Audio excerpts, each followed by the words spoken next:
Hello guys, दर्शन नमस्ते। के छ खबर हजुरहरूको? आज हाम्रो छुट्टी हो, सन्डे। त्यही भएर निन्द्रा लागेन आज 4 बजीदेखि।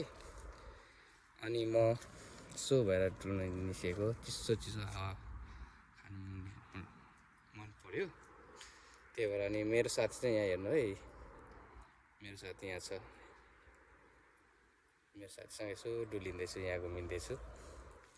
साथीहरू चाहिँ अब मस्तसँगले सुतिरहेको छ। सुतेको मान्छेहरूलाई किन उठाउनु भनेर निन्द्रा डिस्टर्ब हुन्छ भनेर म एक्लै यहाँ डुलिँदैछु।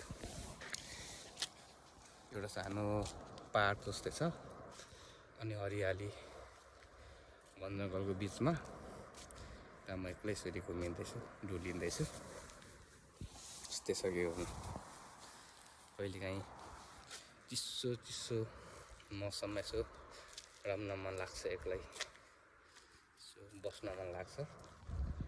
त्यसैले म आज यसरी घुम्दैछु, हिँड्दैछु। मन टक्क छ यसरी।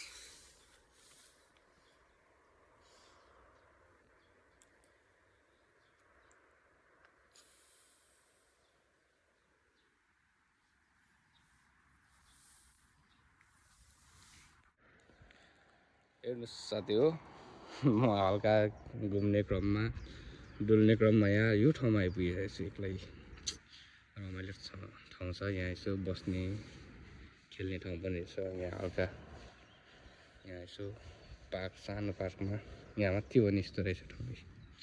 हेर्नुहोस् यस्तो, यहाँ सायद केटाकेटीहरूसँग खेल्ने होला, डुल्ने होला, यहाँ बस्ने होला। यहाँ भनेको चाहिँ फेरि कतै पनि चेकथुन छैन, जता पनि बस्नु मिल्छ, खानु मिल्छ। यहाँ चाहिँ एउटा के चेकथुन छैन क्या, एकदम फ्रिडम। जता पनि बस्यो, खायो, कुरा गर्यो।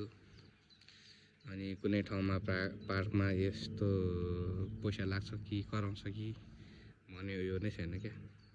जो पनि आएर बस्नु पाउँछ, जो पनि खानु पाउँछ, रम्नु पाउँछ, डुल्नु पाउँछ। एकदम त्यो चाहिँ एकदम राम्रो लाग्छ मलाई यो ठाउँको।